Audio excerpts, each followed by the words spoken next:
এসো হে বৈশাখ এসো এসো, কালের গর্ভে হারালো পুরনো বছরের সব পঙ্কিলতা, সব পাপ তাপ ধুয়ে মুছে নতুন দিনের উজ্জ্বল আভায় হাসবে স্বদেশভূমি, বর্ণিল সুখচ্ছটায় ভাসবে মানব জীবন। এই প্রত্যাশা নিয়েই শুরু বঙ্গাব্দ 1432, শুভ নববর্ষ। আজ পহেলা বৈশাখ, বাংলা সংস্কৃতির সবচেয়ে প্রাণবন্ত হৃদয় ছোঁয়া ও সর্বজনীন উৎসব। বছরের প্রথম সূর্যের আলোয় বাঙালির হৃদয়ে জেগে ওঠে আশার গান। পুরনো গ্লানি ঝেড়ে শুরু হয় নতুন পথ চলা। বাংলা নববর্ষ শুধু একটি দিন নয়, এটি বাঙালির জীবনে ঐতিহ্য, সংস্কৃতি, ঐক্য ও প্রাণের মিলন মেলা। এবারের পহেলা বৈশাখের আবহ অন্যবারের চেয়ে একটু আলাদা।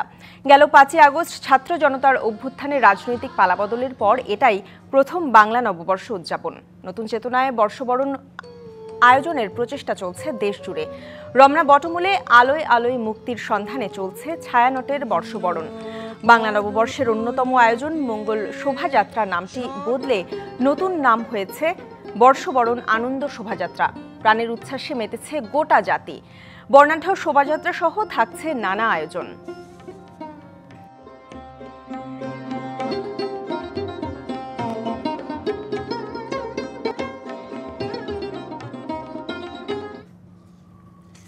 রমনা বটমূলে ছায়ানটের বর্ষবরণ আয়োজন জানাতে সরাসরি যুক্ত হচ্ছেন সহকর্মী ইশরাত জাহান উর্মি। উর্মি, আপনাকে নববর্ষের শুভেচ্ছা। এবারের পহেলা বৈশাখের আবহ অন্যবারের চেয়ে একটু আলাদা। ছায়ানটের বর্ষবরণ থেকে বিস্তারিত জানাবেন। ঈশিতা, আপনাকে নববর্ষের শুভেচ্ছা। একটু অন্যরকম একটা বিষয় আমার মনে হলো, সেটা হচ্ছে প্রতি বছরই রমনার বটমূলে আসতে কিন্তু এক ধরনের নিরাপত্তা বেষ্টনী পার হতে হয়। এবারও তার বার্তা হয়নি, বরং এবার নিরাপত্তা বেষ্টনী আরো বেশি জোরদার ছিল এবং সেই নিরাপত্তা বেষ্টনী পার হয়ে এসেছে। কিন্তু যেটি খুবই আনন্দের খবর আমি বলতে পারি, বা যেটি আমি বলতে চাই, সেটি হচ্ছে যে ভোরবেলা আমি যখন এসেছি তখনও জায়গাটা কিন্তু পুরোপুরি ভরেনি। এখন আপনি দেখছেন কানায় কানায় পূর্ণ হয়ে গেছে এই রমনার বটমূলের পুরোটা। এই মুহূর্তে খায়রুল আনাম শাকিল, যিনি নজরুলগীতি শিল্পী, তিনি গান করছেন। এখন যে কোনো ব্র্যান্ডের পুরাতন এসি বদলে নতুন ওয়ালটন এসিতে উপভোগ করুন 25% ছাড়। এবং এই পুরো রমনার বটমূল এলাকাটা কিন্তু কানায় কানায় পূর্ণ, যেটি আমি বলছিলাম।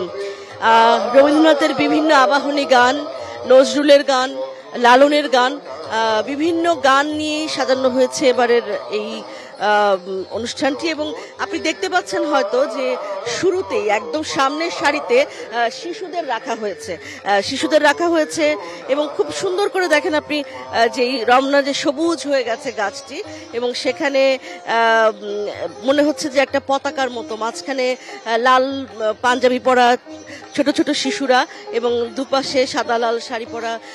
সাদা লাল শাড়ির একটা আপনি জানেন যে ইতিহাস আছে, সেই শান্তিনিকেতন থেকে আসলে এই লাল সাদার উদ্ভব, এবং সেখান থেকেই সেই ধারা থেকেই যেহেতু এই উৎসবটি, এবং একই সাথে আসলে বাঙালির ইতিহাসের সাথে, সংগ্রামের সাথে, লড়াইয়ের সাথে কিন্তু ছায়ানট যুক্ত হয়ে আছে। ছায়ানট মূলত 1967 সালে রবীন্দ্রসঙ্গীত গাওয়া যাবে না পূর্ব পাকিস্তানে, এই বিষয়টিকে প্রতিবাদ জানাতেই ছায়ানটের গান শুরু হয়েছিল। আমি একটু গান শোনাই, বরং কথা না বলে।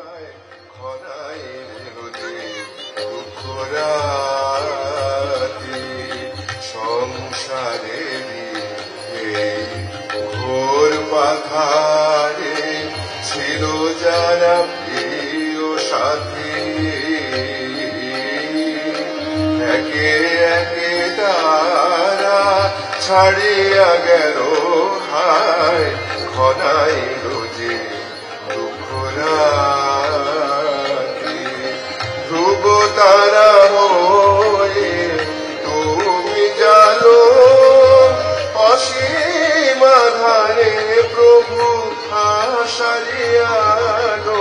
ধ্রুব তারা হয়ে তুমি জানো, অসীম আধারে প্রভু আশারিয়ানো। তোমার করুণা বিনা হে দিন বন্ধু, তোমার করুণা বিনা হে দিন বন্ধু পারে না আশা নাহি আর জগতেরও না করো পার জগতের নাথ করো পার হে জগতেরও নাথ করো পার মায়া তরঙ্গে টলমল তরুণী মায়া তরঙ্গে টলমল তরুণী অকুল ভব পারাপারে হে অকুল ভব পারাপারে হে জগতেরও না করো জগতের নাথ করো পারে হে জগতের নাথ করো পার জগতের নাথ করো পার জগতের নাথ করো আপনি দেখছিলেন ঈশিতা যে আসলে কিভাবে একেবারে খায়রুল আলম শাকিলের একটি গান দিয়ে আসলে এই মুহূর্তে শেষ হলো এবং একের পর এক আমাদের কাছে ইতিমধ্যেই রয়েছে কোন গানটির পর কোন গানটি হবে বিভিন্ন গান নিয়েই সাজানো হয়েছে এই ছায়ানটের পর্বটি আশা করি আমরা টানা এই প্রোগ্রামটি দেখাতে পারবো দর্শকদের ঈশিতা উর্মি আপনাকে ধন্যবাদ।